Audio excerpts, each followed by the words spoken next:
French Morning, les podcasts. Moins un pâte, Éric Gendry. Bonjour à tous, Barbara Sexas a passé 14 ans en Angleterre et elle est revenue en France il y a maintenant 3 ans. Elle est l'invitée de Moins un pâte cette semaine. Une invitée particulière qui se demande encore, et elle va nous en parler, qui se demande encore si elle est aujourd'hui une impatriée ou si elle est toujours une expatriée.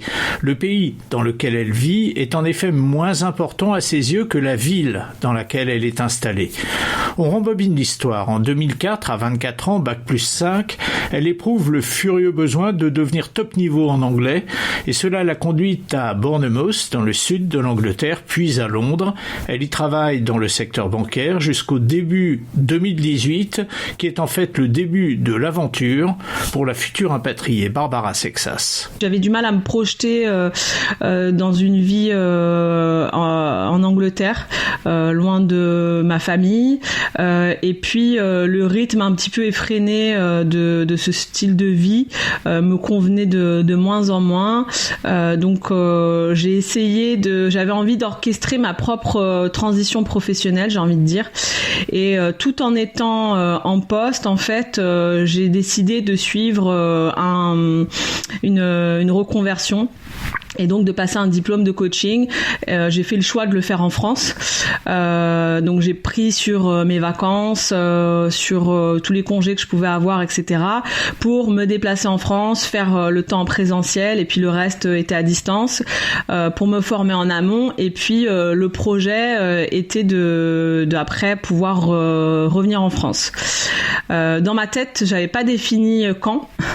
Après, pour des raisons personnelles, ça s'est pas précipité, mais ça m'a permis peut-être aussi de prendre la décision plus rapidement, puisque le but c'était de rejoindre mon conjoint aussi.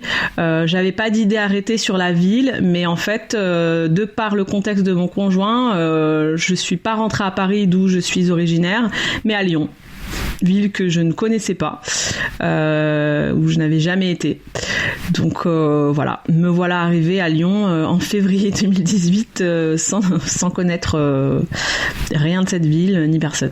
Alors Barbara, vous avez tout choisi de votre impatriation, vous avez choisi l'aspect affectif de votre impatriation, vous avez choisi l'aspect professionnel en décidant de découvrir un nouveau métier, ce qui veut dire que dans cette impatriation, et là on va peut-être être à l'inverse de ce qui arrive souvent pour des impatriés, il y avait une espèce d'enthousiasme pour vous de vous impatrier. Oui, tout à fait. C'est-à-dire que pour même mon pot de départ à Londres, etc., il n'y avait pas vraiment de forme de tristesse. J'avais vraiment l'impression de faire, d'avoir bouclé la boucle et de partir sans regret. C'est toujours le cas aujourd'hui, mais j'ai envie de dire que, ce qu'on appelle la courbe du deuil et qu'on peut ressentir d'ailleurs dès qu'il y a une perte de repère, donc en impatriation également, je l'ai vraiment fortement ressenti, mais après. C'est-à-dire qu'à mon arrivée à Lyon, j'avais cette forme d'excitation, d'euphorie, de tout est possible. Mais en fait, j'ai eu le contre-coup 1 an après, c'est-à-dire en partant de Lyon et en allant à Aix-en-Provence, ville que je ne connaissais pas vraiment non plus, où j'ai finalement compris que je n'étais plus en Angleterre. D'accord. Donc en fait, il y a eu vraiment deux volets, je dirais, dans votre impatriation. Il y a le fait de quitter Londres et il y a le fait d'arriver dans une ville que vous ne connaissiez pas. Et apparemment, si je vous écoute bien, ça a été, plus que le fait de quitter Londres, ça a été le fait d'arriver à Lyon qui a été le plus compliqué à gérer dans la tête de Barbara. Pas tant Lyon, mais plutôt Aix-en-Provence. C'est-à-dire que quand je suis arrivée à Lyon, finalement, je m'y étais préparée. Je savais que j'allais aller à Lyon et que je ne connaissais rien ni personne. Donc du coup, j'avais tout mis en œuvre pour essayer de m'intégrer dans cette ville, etc. Même si, bien sûr, il y a des aspects compliqués. Je m'y étais préparée. Mais là où ça a été plus compliqué, c'est quand finalement j'ai dû refaire tous mes bagages en moins d'un an pour repartir dans une autre ville. Et là, effectivement, le cerveau de Barbara, comme vous dites, il n'était pas câblé pour un départ à nouveau. Et finalement, c'est comme si Lyon n'avait pas existé et comme si je devais tout redémarrer du début et peut-être que ce changement-là, je l'ai davantage subi et du coup moins bien vécu. Alors, il y a deux aspects dans l'impatriation, Barbara. Il y a l'aspect personnel et puis il y a l'aspect professionnel. On va parler après de l'aspect professionnel. L'aspect personnel, est-ce qu'il s'est bien passé? Souvent, les femmes impatriées se heurtent à des problèmes d'enfants qu'il faut mettre dans des écoles, etc. Comment ça s'est passé sur le plan privé, sans rentrer dans votre intimité, hein? Comment ça s'est passé sur le plan privé, cette impatriation? Moi, j'ai pas d'enfants, donc j'ai pas eu ces soucis pratico-pratiques, j'ai envie de dire, d'école, etc. Mais du coup, j'ai peut-être eu une autre forme de souci qui est que arrivé quasiment à 40 ans, sans avoir de famille, on se retrouve un petit peu dans une zone grise, c'est-à-dire que pour se faire des relations et donc des connaissances et avoir des affinités, soit les gens ont déjà construit leur famille, donc ça peut être lorsqu'on est dans des groupes Facebook pour les expats, etc. Ça peut être un lien, le fait que les enfants soient dans la même école, ou alors des gens beaucoup plus jeunes qui viennent en Erasmus ou pour un premier job, etc. Et au final, moi je me retrouvais ni dans un des groupes ni dans l'autre.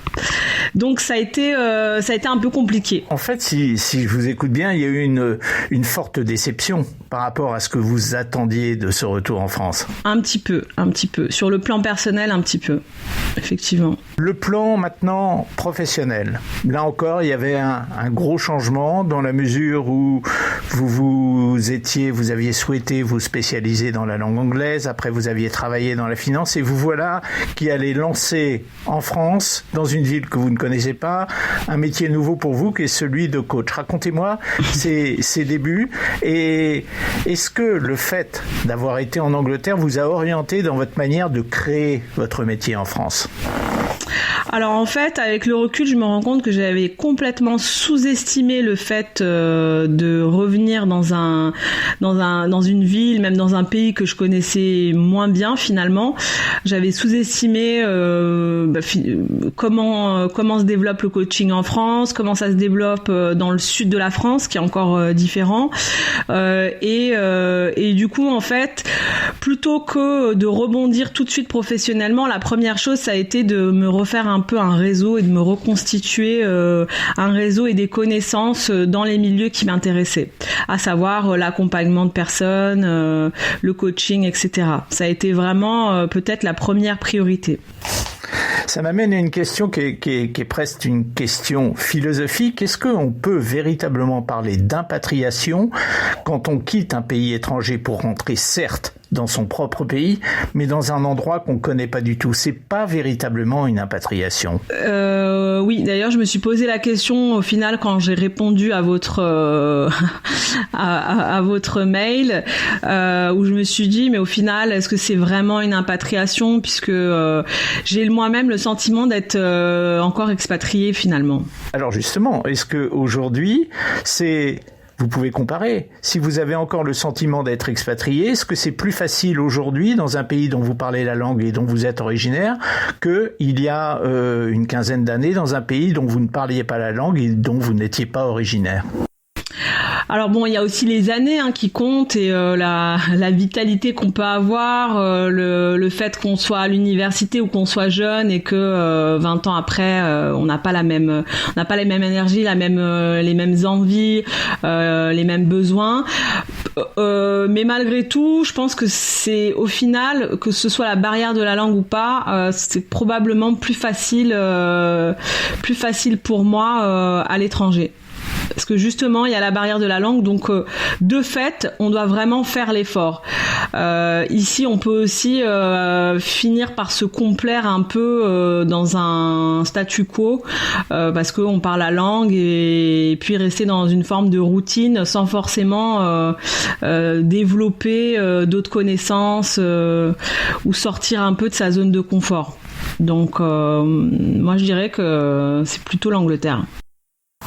Est-ce que le fait d'avoir vécu 15 ans en Angleterre, ça a un petit peu gommé la personnalité latine que vous pouviez avoir en tant que Française au profit d'une personnalité plus anglo-saxonne et donc qui forcément a un petit peu plus de recul sur les choses, un peu plus de calme dans la vie en général? Alors, sachant que je suis d'origine portugaise, avec des racines assez ancrées. A fortiori, alors.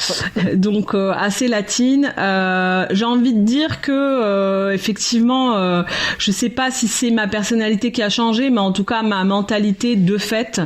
Et ça, je pense que c'est pour la majorité des expatriés, change parce que on est confronté à des situations auxquelles on n'aurait jamais été confronté en restant dans sa propre ville, proche de son entourage, etc.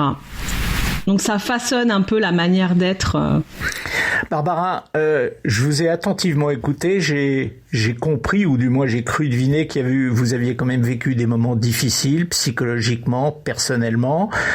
Est-ce que aujourd'hui vous avez un regret? Est-ce que vous avez le regret de vous être expatrié, ou est-ce qu'à l'inverse vous avez le regret d'être revenu en France? Est-ce que vous avez un regret, tout simplement? Par rapport à l'expatriation ou l'impatriation, non. J'ai pas vraiment de regret. Peut-être s'il y avait un regret, ça aurait été de partir peut-être 1 ou 2 années avant.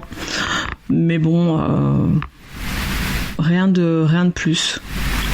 Un regret minime donc pour Barbara Sexas qui était notre invitée aujourd'hui. Pourtant des moments difficiles, on l'a compris, qu'elle a vécu après son impatriation, après son retour en France. Merci Barbara d'avoir été avec nous aujourd'hui.